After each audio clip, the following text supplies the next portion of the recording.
le chi be ve ko le wa le mo pia ka dia voi ni hian KPNP electronics test card nge electronics omzia tlema zong soifia kan tum don ni electronics chu nge kan ti chuan hemi tuna kan huang hi ani do me sensor shock so ma sensor shock si chi hi oma magnet le RFID intia hemi hi RFID nia radio frequency identification intia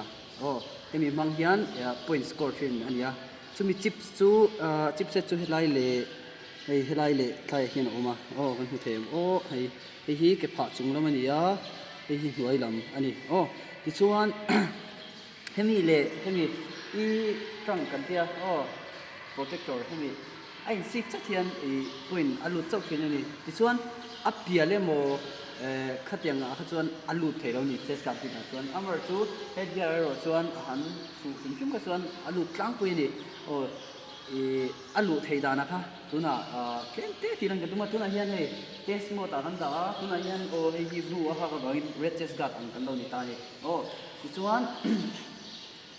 hei hian tuna kan lo vo chinang kan lo vo chinang heta tangin apial chuan tu engma alu lawa hei hi apial tur ni lawa aba theng chat tu ku tiang kwan blue alu tina ni hi anang the mo ron kan thai lo ko ka pui lo mai the ti chuan heta het ve tu chu han khoi nat bak to mai lo hei lai ke pan hoya ko kan ti ka hoi kan te sinang ku chuan lo eng le ni ti chuan game kan lo start sinama kan kicking alu dan sang kha nga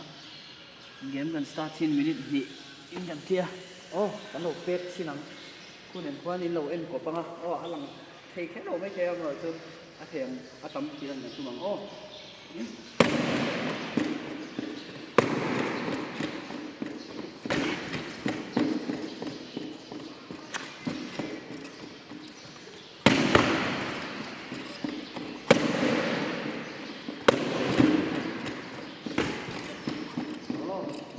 kan pun kuan to tak ka chung point gap ani to ni ti chuan soi tongin electronics a hian 1 2 a pek lo thei lo atang kai lo kan ti thin ni amar chu ani hemi KPNP kan chuan 4 kicks per second ti ania kicking voi li kha second khat chungin a in read manani chu ban chuan second khat chunga opponent thia voi ri kan pen man ni jon kan rang thok hle ti na niang zia chuan doubling kha alu thei ti ani tuna hian point som pakua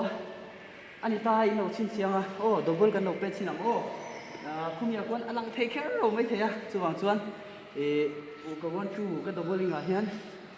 kan focus photanga 19 queen no chin chianga ti chuan kan en kop liang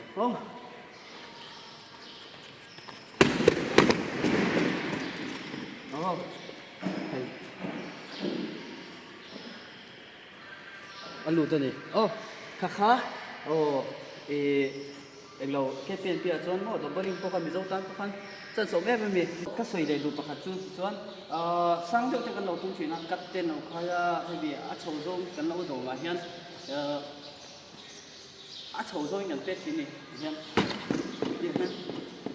alu to ma amar chu a chho zo nga kan pe the alu thei lo kan ti chu adik chuang lo ni tuna hei match round lo zo mana chu lai kan start thalinga kan lo en don ni hemi hi ku 0 nia 0 ni tuna a chho zo ngin kan pe ta mar chu a chho zo nga pe pan ka kong ka heranga phei zo ka pe don ni tangin ka tan lo khai mo ti khan lo khaya tangin alu thei thau ni kha teng pokhan chu ke kan hriat sual thin ania kan pe lu lo thin a san kha su kan ke hi hei china sensor shock engtin thani a chip som na lai kha kan sei to khami ni loina ขันสูงก็จนอมเสียมเรานี่ส่วนมันจนอาชีพสมนะอาชีพเซตอมนะเสียเจียงนี่ละโอ้ขันสวยค่ะเสียเจียงนี่ละเป็ดลูฮาร์สลาวติค่ะก็นั่นสวยดูนี่ที่ส่วนโอ้ที่ส่วนทำไว้นั่นตามส่วนที่เซ่กันไก่ปุ้ยชอบกับไปใส่กันรู้ไหม